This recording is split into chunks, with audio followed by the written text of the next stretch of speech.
Dorie, welcome to the Winding Road podcast. I'm so excited to have you here. I guess I'm kind of on a little streak. I had Ginny Blake on a few weeks ago, and she's going to come back on in a couple of weeks to kind of pick up where we left off. And now you and just really thrilled that you're here. Well, thank you, Travis. I'm so glad to be talking with you. So yeah, I've read all of your books. I've been a part of your Recognized Experts workshop, and I have to tell you about that. I mean, it was a tremendous workshop. I think the thing I was the most pleasantly surprised about with that was the community that you've built through that. I mean, just an amazing group of people I've met there who I would consider to be friends now. And so thank you for putting that together and bringing those people together. It's been wonderful. Thank you, Travis. It's so great to hear. I mean, that really was one of my big goals for the program, because when it comes to online courses, some of the conventional wisdom, which is not wrong, is that you want to make the course tightly focused enough so that people see immediate results and, they're able to get the quick win.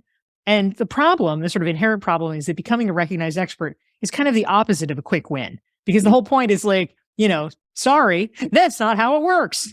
You have to kind of keep doing it. That's how you become a recognized expert. It's not fast. It's not easy. You can do it, but it takes a lot of time and effort.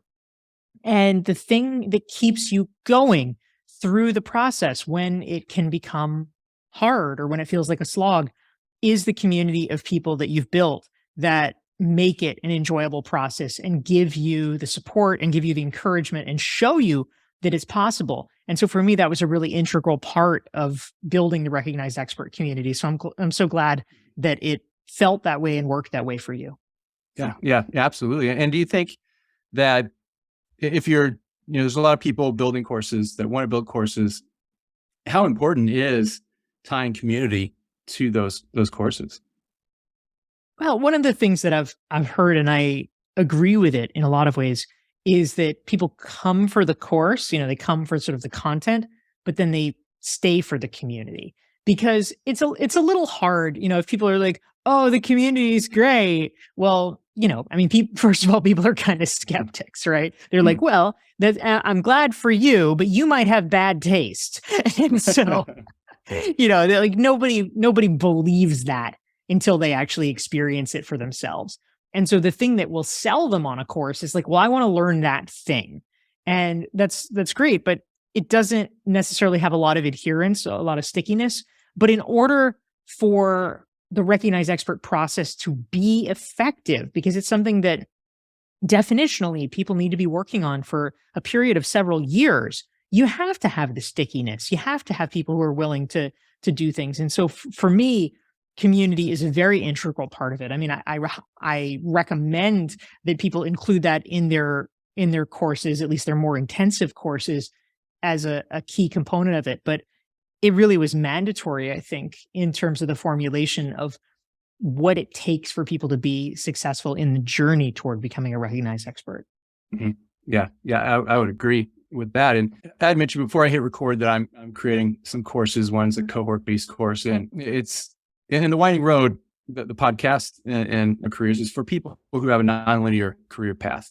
And when they try to create a resume on paper, it doesn't really tell the full story. And the course I'm creating is how to land your next job without a resume. And so how important do you think it is for people to be a part of community if they have a career that is nonlinear, they don't fit into a box with recruiters or hiring managers? I think it's a great thing to build a community around something like that. So I'm very excited about the course that you're putting together, Travis. I agree with the premise that people often, when they're changing careers or when they're thinking about doing so, they fixate on the wrong things. People tend to fixate on the sort of particular tactical thing that's right in front of them. Like, I have to hire someone to help make my resume great. And, that's the thing that takes all their psychic energy. And it's like, dude, if you take a step back, you're as your title promises, you don't even need the resume. The resume is irrelevant if you if you're doing all the other things right, if you're making the upstream choices around building your network or being able to describe your value and what you can bring. And so I think people kind of fixate on what's visible and they really neglect the invisible part, but the invisible is what matters a lot more. I mean, I'll give you one example about how I hired my assistant, who now I promoted him, so he's now my chief of staff. But Nice. I put out a call in a Facebook group that I was part of a few years ago. I had had a longtime assistant for like 7 years, and she was kind of fixing to leave, like not really ready to leave yet, but kind of on that path. So I'm like, you know what, I need to hire someone for at least a little bit of time, and then with the option of maybe expanding it, because I was pretty sure she would be departing. And so I realized that a good pool of people to choose from would be folks who were in my musical theater training program that I was doing at the time, because I thought, okay, these are folks that would really want, as pre-COVID, folks who would particularly appreciate the opportunity to work on their own schedule, to work virtually, because it would enable them to spend time with their music. And also, they're usually highly educated people. They have college degrees, but they're underemployed. And so I thought, all right, this is a good criteria for an assistant. And so I put out a call in my Facebook group, and I ended up getting, maybe at least 4 people reach out to me about it. But one guy who I knew a little bit texted me. He texted me within 5 minutes of the post going up. And I already had a good feeling about him, because our program, like their orientation, their onboarding for the program was a little bit abysmal. And they somehow, it didn't occur to them that we should actually have introductions, which is pretty basic if you're going to be doing a 2-year program with a bunch of people. Oh, wow. I'm like, whoa, that might help, but they didn't do it. And so this guy had taken it upon himself at like an after party to arrange a kind of composer lyricist speed dating, where he gave everybody name tags and he arranged the whole thing. And I was just so impressed with his initiative. And then, he went and texted me because he was interested in it. I'm like, all right, this guy's kind of a go-getter. So, I literally did not look at his resume. I did not check references. I mean, I don't know, maybe I should have, maybe he would have, maybe he's a serial killer secretly, but he's worked for me for 4 years. And so far he appears not to be a serial killer, but he never created a resume. That's not what it was about. But, I've now given him, well over 6 figures of income over the past few years through just impressing me through other means. So I think that your strategy, Travis, that you're teaching in the course is right on. That's a great story. And yeah, a couple of questions came out of that. So one is, you have a lot of interest. You're involved with a lot of things, doing a lot of things. And I think people have nonlinear career paths because they're interested in a lot of different things. I know I am. That's why I have that. And how do you prioritize the different things you're involved with? How do you stay on top of everything that you're doing? In a literal sense, I just like kick it old school with a legal pad and a to-do list. I don't have anything really fancy. I mean, to the point about people fixating on the kind of obvious things like, the resume or whatever.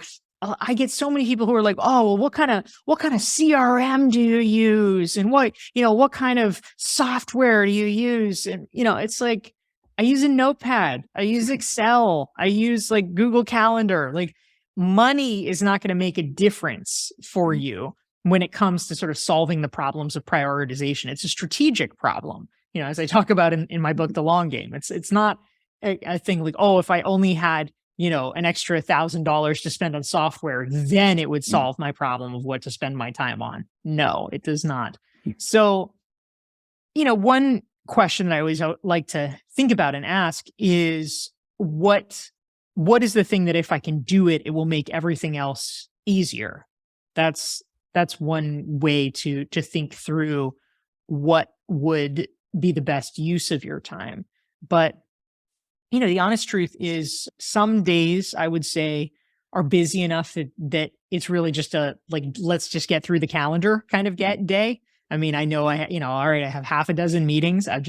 All I really have time for is executing on those meetings, being there on time and being where I'm supposed to be. And that's all I can ask of myself on those days. But there are also other days where you have a lighter schedule, and that's the place where you can begin to make choices. I think that a lot of the answers, we try to solve the problem downstream, but I think a lot of it should be solved upstream, because what I've come to realize, and it became acutely evident to me as I was writing The Long Game and really thinking about all of this. When you agree to do anything, it usually creates about 2 to 3 times more work than you anticipate, because whatever the thing is you've agreed to, there's emails back and forth, there's planning calls, there's preparation, there's, some kind of downstream consequence or follow-up, whatever it is. And so I think it's important in our heads when we're saying yes to just multiply whatever our estimate is by about 2.5 in terms of being able to quantify how much time and effort it'll actually take. Interesting. I was working on a proposal this morning, and I just added 20%, but I think I need to double that. So yeah, I might be thinking about that wrong. And in The Long Game, you mentioned thinking in waves, and I think about that a lot now. And that coupled with working with Jenny Blake over the summer, it's changed the way I do my podcasts. Instead of doing them, one a week and just this never ending process of feeling like I have to just keep up. Now I've started to block them together, do all the recording at once. I've hired an editor to then edit and then ship it. And that's made things a lot easier. In the book, you mentioned thinking in waves and kind of like 3 to 6 months or maybe longer waves. What about a shorter time frame? Is it a good thing to maybe think about organizing your schedule maybe in waves throughout the week or throughout the month, doing certain things, certain weeks, certain days? Yeah, well, I mean, it's kind of like chaos theory, right? Where you sort of, the things, if you look at the coastline, let's say, and then you zoom down to like individual pebbles on the beach, they sort of mirror the coastline. So I think it's true. I mean, yes, there's sort of an arc of waves of like, here's how to spend your year, here's how to spend your 6 months. But it's also true that, I mean, if we bring it back down to its literal basis, we all have waves. We have circadian rhythms that are governing our day. There's people, I mean, obviously there's exceptions to everything, but most people get tired at night, and you're not going to be so effective if you've already been up and doing things. And so you need to understand, all right, that's probably not the time for me to like 2 a.m. is probably not the best time to concentrate on doing your taxes and not making mistakes, So how do you apply your energy and your effort based on what's the most appropriate thing in that moment? And so it relates to energy, but it also relates, as you were saying, to bundling activities and recognizing, okay, this is a time when I should be doing more of something or less of something. So one example that's been really clear to me coming out of COVID is that was a time where systematically for the past, couple of years, most people did not do enough networking because our social worlds just kind of contracted. And partly it was because everybody else was scared. Partly it was because conferences and large gatherings just got canceled or shut down. Partly it was because, we may have had concerns about, sort of reaching outside of our predetermined networks. Strangers became dangerous for this period of time in many people's imagination. And so as a result, we spent a lot more time with people we already knew and a lot less time with people that we did not.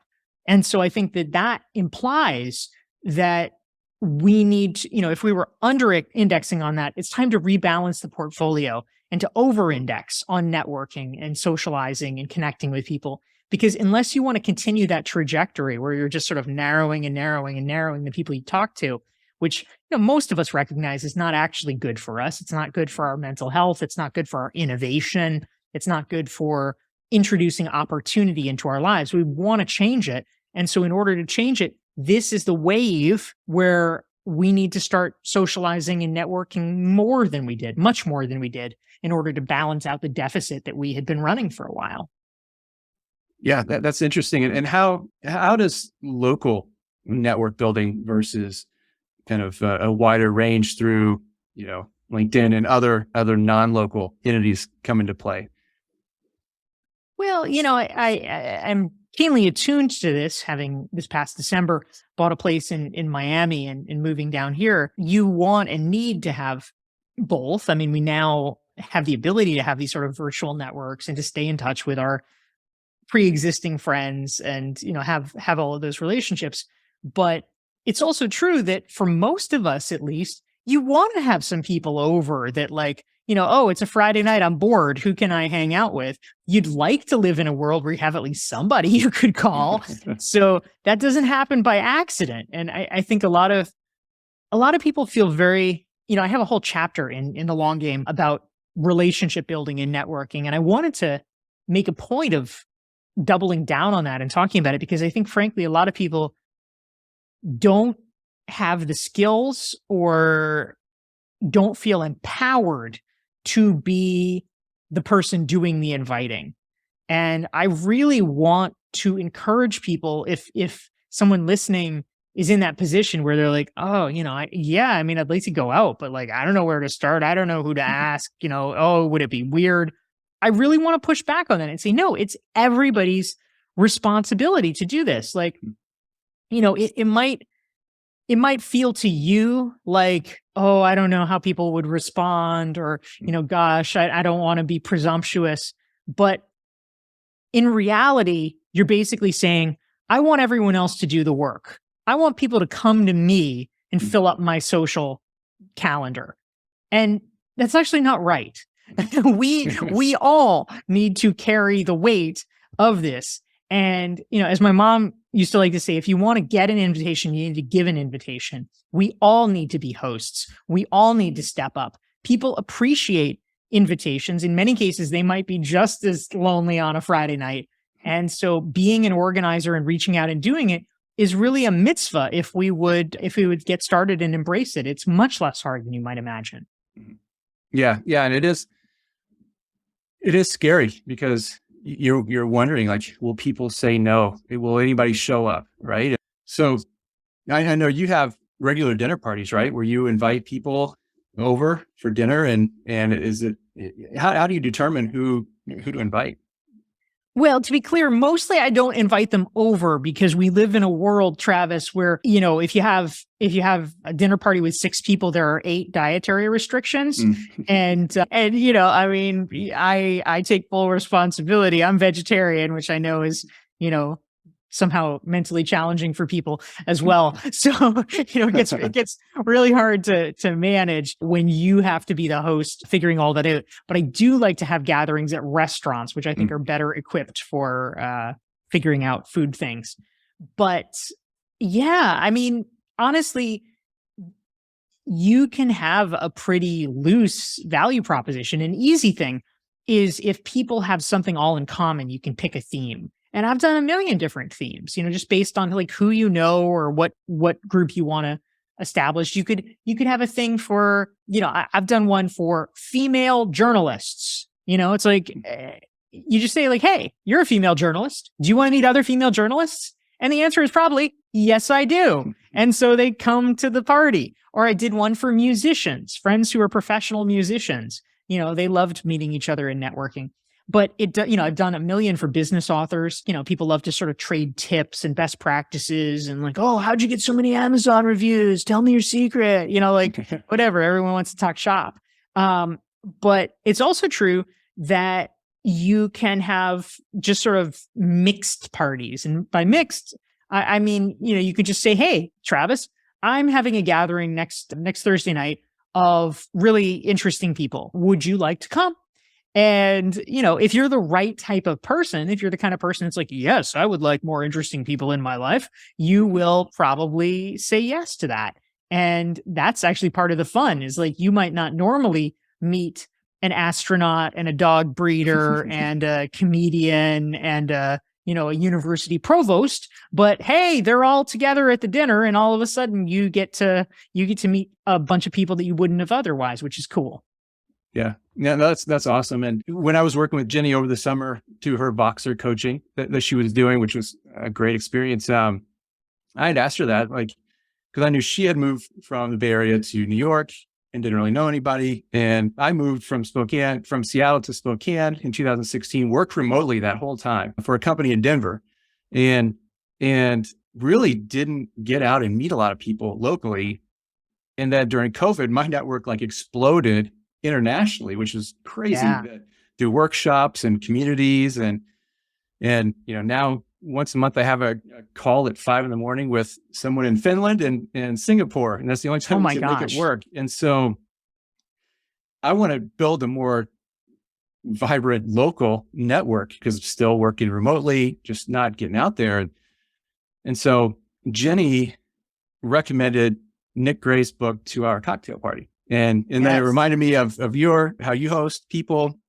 And I thought, I just need to do this. It feels uncomfortable. But when I first opened Nick's book, he said, all right, whatever you do, like 3 weeks from now, from this time of reading this, like plan a party. So I did. And I just said, okay, fantastic. I'm going to do this. I'm going to host it in my backyard. It was still nice out. And I did it with some neighbors, people I knew locally. And then I put it out on LinkedIn and had a few people show up that I didn't know. And they just came. And one actually turned out to be a local like morning reporter for Creme, the CBS affiliate. So that was cool. Oh my gosh. So that was kind of fun. And then just with the kind of people I knew here in Liberty Lake, the tiny town we live in, I had the mayor come, my neighbors, an F-15, former F-15 pilot. So like, it was just a really cool, eclectic group of people. And it was just kind of the spark I needed to say, okay, this isn't that hard. It was really fun. I want to do this again. And so now I'm going to host another one in November, right, around a theme similar to what you mentioned. And what's your theme? My theme is going to be local marketing operations and revenue operations people. Oh, cool. That's the space I'm in now. Yeah. There's some cool people I've met, and I already have 3 kind of tentative RSVPs. And so I'm going to do that in 3 because I'm not going to host it this time because that was fun, but it's just, I'd rather do it somewhere else. We have a local like hard cider place here called Trailbreaker, and they have lots of room to meet, and people can order their own food, their own drinks, whatever.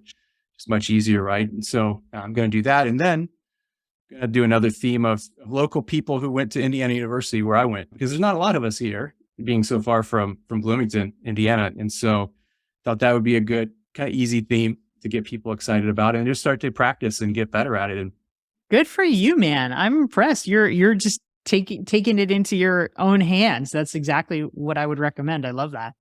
Yeah. And I mean, it's fun. And I think then maybe start to expand it virtually and maybe have Zoom. I don't know how that would work, but more tighter themes with it, like marketing ops, revenue ops. But a funny story that when I was working with Jenny on that, and I was starting to plan my party, she had mentioned she was coming to one of your gatherings, and she sent me a Voxer and said, guess who's going to be there? Nick Gray's going to be there. And so that's right. So I thought it was just kind of good timing, or as Jenny likes to mention, serendipity happening, and actually got a Voxer from Jenny, but it was Nick who used her Voxer and sent me a message about the party and gave me all kinds of tips because it was going to be the next week. So, oh, that's so cool. Just thought that was kind of like, okay, I've heard about Dorie's parties, and I'm trying to do my own, and now I get a call from Nick and Jenny at Dorie's party. It was just kind of cool, but totally full circle. Yeah, definitely. So yeah. What you usually probably get this question asked first, but kind of backpedal a little bit. But what was the catalyst for writing this book? Like, what made you think, yes, I need to write it, and now's the time? Well, there were a couple of things going on that prompted me to want to write the long game. The first, this is all happening pre-COVID. I just kept certainly feeling myself, but hearing so many friends of mine just say some variation of, wow, I wish I had time to think. I wish I had, just a moment to catch my breath, some variation of being like to the wall busy. Mhm. And I realized, around the same time I was asked to give a speech at a conference honoring Peter Drucker, the late management thinker, and they wanted me to give a talk about strategy. And as I was thinking about what I could say about strategy, what I realized was, okay, there's pretty much no one that thinks that strategic thinking is a bad thing. Everyone thinks it's a good thing. Everybody loves it. But the problem is they don't do it. And a big part of it is that feeling of just like being so, oh my God, I've got to do this. I've got to do this. I've got to do this. And they never take the space to be strategic. And so I wanted to try to understand what's happening here and how can we overcome that so we can actually start to do more of what we say we want to do and actually do more of the kind of long-term thinking that, as we know, when applied, leads to better outcomes. Mm. Nice. Yeah. And after writing it, did you write it? You started in 2019 and we're writing it through COVID, right? And so how did that shift? So did you go into it having a clear idea of what you would write about? And did COVID change that? One of the things that I tell in the introduction of the book is that shortly after, so I got the contract for the book, my editor approved it February 28th, 2020. And then literally the next day was the day that the first COVID case was detected in New York. And then it just all went downhill from there very, very quickly. And so within like a month, everybody's on these like pathetic Zoom calls, nobody's leaving their house, all that. And so I was on this Zoom call and everybody's talking about like, well, what are they working on? What are they doing? And I'm like, well, I got this book contract. And, they're like, what about? And I said, long-term thinking. And there was this guy who like literally laughed at me. He's like, he's like, nobody needs that anymore. Too bad for you. And I was like, oh man. But, I knew even then, I disagreed with his premise because it was true. It was true, absolutely, that during the pandemic, I mean, there wasn't space to do long-term thinking. We're in a crisis. I get that. It's not that short-term thinking is never good. There is a place for short-term thinking, and a crisis is it. That's when you have to pivot. You have to move really, really quickly. But it's also true. I mean, it's not that like cortisol is a bad chemical, right? Like there's a place for cortisol. When the proverbial bear is in your face, you want the stress hormone being like, get the F out of there, right? That's very helpful. But the problem is when cortisol is in your system all the time and it starts to wreak havoc on your body. And very similarly, short-term thinking, not a problem in a crisis, great thing in a crisis, but it becomes a problem if you can never back away from that. If that's the only trick that you have in your arsenal, you need to have long-term thinking and you need to be able to toggle between them appropriately. And that was what I realized in the course of writing it. Yeah. Yeah. I mean, I think in the pandemic, you have to start to think long-term because it's not going to last forever. Right. And how do you come out on the other end of this? What can you do now to protect yourself, to come out better on the other end? Right. And so I think the timing was perfect. So hopefully that person read it and learned something. And in the book, you talk about saying no to things. I have a big time problem with this. I say yes to too many things. And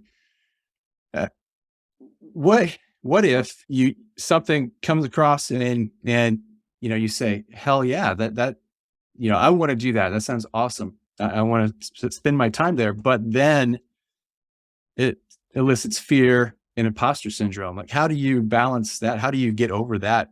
Because you want to do this thing, but now you're your own blocker.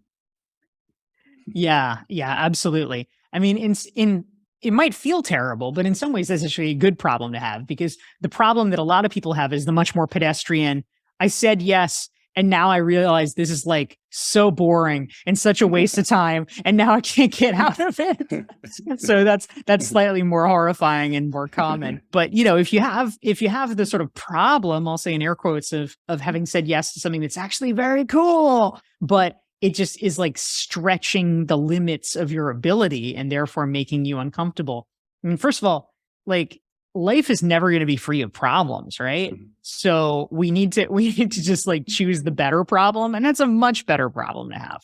So I think in that case, it becomes a question of, it's sort of like a decision tree. It's like, okay, I don't know how to do this thing. Well, can I do this thing? I mean, I suppose there's a circumstance where you may have agreed to do something that, like, literally under no circumstances could you ever do.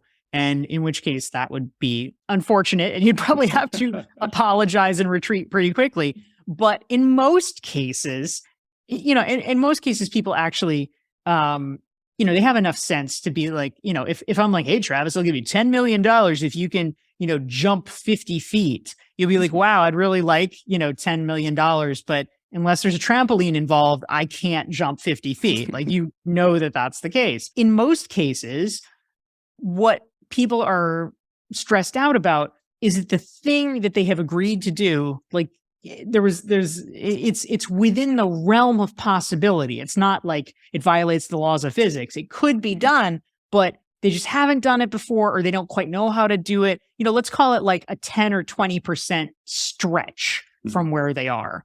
And if that's the case, then, the question just becomes, well, how do you figure out how to do it? Is there a person that you could ask? Is it a skills gap? Is it a knowledge gap? Like, are you just like literally not sure what the next step is? Or is it that you need to practice first? Like, okay, is there a way that prior to doing whatever the thing is, maybe it's, oh, Travis, will you keynote this big conference for 500 people? You're like, oh my God. Well, is there a place where you could speak to 10 people the week before so that you can practice your talk and get more comfortable? Like, what are the ways that you can make it happen? I think that this is also, a concept that, I talk about quite a bit in my first book, Reinventing You, which is probably especially relevant for winding road type people because it is about career change and reinvention, is the importance of having a mentor board of directors. And, the reason that's important, frankly, is that we tend to be very aware of what our flaws are. And it's often much harder for us to see our strengths because we consider them to be normal because we are our own baseline of normal. And so it really is helpful to have friends and colleagues that you trust around you who are able to say, actually, you can totally do that, Travis. I've seen you speak before. You're pretty good at this. Here, just, do this and this and it'll be all good. So sometimes they can be the ones that talk you down from the ledge. Mhm. Yeah, that's great advice. And I think I'm gonna have to go back and reread that book. I read it when I didn't need it, and now I need it. So I'm gonna pull it off the bookshelf because I have a tendency to say yes to things that I maybe haven't quite done before, or I know I get it, but maybe haven't done it, in the trenches. And so Totally.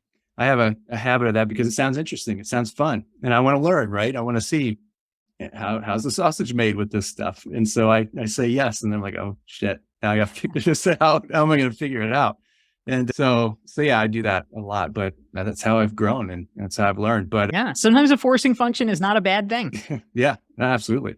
Absolutely. And I think kind of one last question for you, kind of all along those lines of kind of thinking in waves and saying, hell yes. And then also, you mentioned in the book, heads up, heads down. And I'm guessing you're heads up right now since you agreed to do this. What have you said hell yes to that's on the horizon, that's your next head down wave that you're really excited about? That's a great question. So there's a few things you have to sort of pick and choose wisely, of course. But in, one of the concepts we haven't talked about yet that I cover in the long game is 20% time, which is, borrowed from Google, which sort of popularized it, where you spend 20% of your time on a kind of exploratory project, something that may or may not work out, but could be really good. I like to think of it as sort of like your own personal venture capital portfolio. And so in my case, part of, where I've been going heads down is writing musical theater, which is part of what I'm really interested in. So I'm working on multiple shows right now. In particular, I've spent a lot of the year refining one of my shows, Absolute Zero. And I now have a second show where the next heads down piece is like I want to get a first draft of the show written by the end of the year. So that's probably my next big heads down thing, honestly. Nice. That's awesome. Yeah, I meant to talk about 20%. We talked about it before I hit record because I should probably be doing 20%, but I'm doing 100%. So we'll see how that goes. That's But right, man. but yeah. Well, I really appreciate you coming on the show. It's been great to have you on and to riff today. Thank you so much, Travis. I really appreciate it. It's great to have the chance to talk to you. And I'll just mention for any of your listeners who are on the winding path themselves, in case it's helpful, I have a free resource, which is the Reinventing You self-assessment. And folks can get that for free at dorieclark.com/reinvent. Awesome. Yeah, I'm going to go re-download that again today. Perfect timing. So yeah, thanks and really appreciate it. Thank you. Great to talk to you, Travis.